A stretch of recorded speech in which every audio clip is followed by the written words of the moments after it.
Hey, and welcome to my Quickie review. Today we're talking about Luigi's Mansion. So, quick history for you guys. Luigi's Mansion was released back in 2001 as a release title for the GameCube and was met with really well reception and has come down as a Nintendo classic and has spawned several sequels. So I really like Luigi's Mansion. I've beaten this game several times. In this most recent time, I actually beat it in one sitting. It took me about 4 hours and I got 100% completion. So it's an enjoyable time because I've played it so many times over and over and over and it's still so much fun. And just because I really like it doesn't mean it doesn't have its faults. So first off, the story. The story is super basic. Luigi wins a mansion in a contest he didn't enter, and when he gets to the house, he finds things are not as they seem. Mario has, for some reason, showed up before him. I don't know why, but he got captured by the ghosts that inhabit the place, and Luigi meets Professor Egad, who gives him the Poltergust 3000, which Luigi has to use to take down the ghosts and find Mario. So the story was super basic, but it was really charming. The dynamic between Luigi and Professor Egad was really charming and really nice. I liked that a lot, and their interactions were really charismatic and fun. And the story itself, as it progresses, you can see there's a little bit more in depth to it.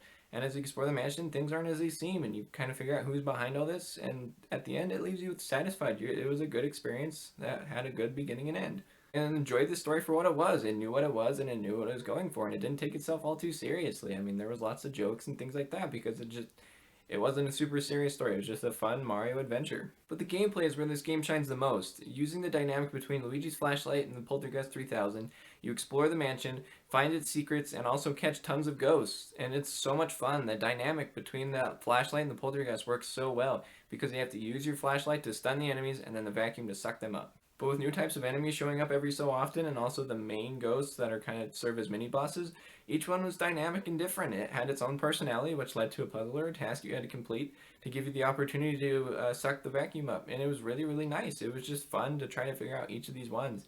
And its personality is really tied into how you solve the puzzles, and that was really unique and different. Exploring the mansion and collecting treasure was so much fun, and catching the ghosts was all exciting and different, and it's a unique experience that I can't think of any other game that plays like this one does. Now for my least favorite thing about this game. So at a certain point in the story, Luigi accidentally releases 50 boos out on the mansion, and so it's up to you to go out and collect all of them. And this is really tedious. At first it's fun. It's really enjoyable because you have to go into each room and use your little sensor to go around and search every object to try to find these boos. And each one has a super clever and fun name. Like my favorite is Boodacious, and it's just they're clever and silly and fun. But by the end of the game, you're just so annoyed at catching these boos because they have so much health, and they also jump back and forth between rooms, and so you have to chase them down just going back and forth between rooms, and it's so annoying. And it's like, is this almost worth it? Depends. Just depends on how far you want to go. If you want to go that extra step and catch all 50 boos, absolutely go for it. Just know that those last 10, they're going to be a pain in your ass. So graphically, this game's a little hard to judge because it came back out in 2001, but for reference, Grand Theft Auto 3 came out in 2001 as well. And so time has been pretty good to Luigi's Mansion. It still looks really well. Some of the models are actually kind of blocky a little bit still once you look at them really close. I mean, overall, 20 years has been good to this game, and it's really weird to think that it's been almost 20 years since Luigi's Mansion came out. Technically, there were a couple hiccups. The biggest one is there was times when items or ghosts would just kind of float outside of walls and where you can't really reach them because they'd just be out of bounds, and so it's just kind of tedious and weird, and also just kind of ruin the presentation because things would just kind of hop out of the walls and stuff like that, especially items like hearts. I would get a heart and it would bounce around and then it just bounce out of the wall and I couldn't get it, and it was just like but in the end, Luigi's Mansion is a must play. I think that it's a fantastic experience that doesn't have a whole lot of story, but it doesn't really need to because the gameplay is just so much fun. Yes, it is a really short game. I've beaten it in 4 hours, and the speed runs have done like 8 minutes, but that's totally breaking the game. But it's just a fun experience that you're gonna really enjoy. If you have a GameCube and haven't played this game, you need to get it. Go and track it down and get it. If you have a GameCube and have this game, play it again. It's gonna be just as great as you remember it. And it's just such a fun, enjoyable experience that'll keep you busy for a couple good hours and you'll have a great time. Well, there is the new 3DS port. I haven't played that one, and I know there's a few changes to it, so I can't say for sure if the experience is much of the same or if it's pretty different.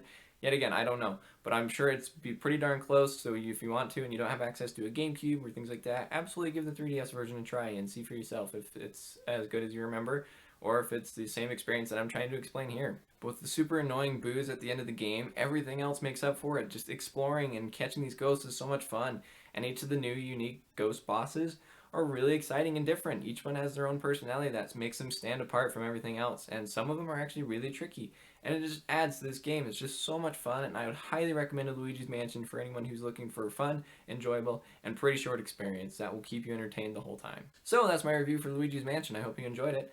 If you like what you've seen, you can go and check out some of my other videos. You can also hit like, subscribe, and the bell to get notified every time I post a new video.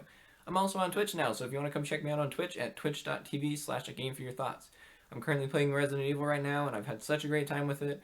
And so if you missed it, you can go and catch it. I have all those videos saved. And also my schedule is there, so you can see when I'm streaming, from which times, and all that great stuff. So yeah, please go there, give me a follow.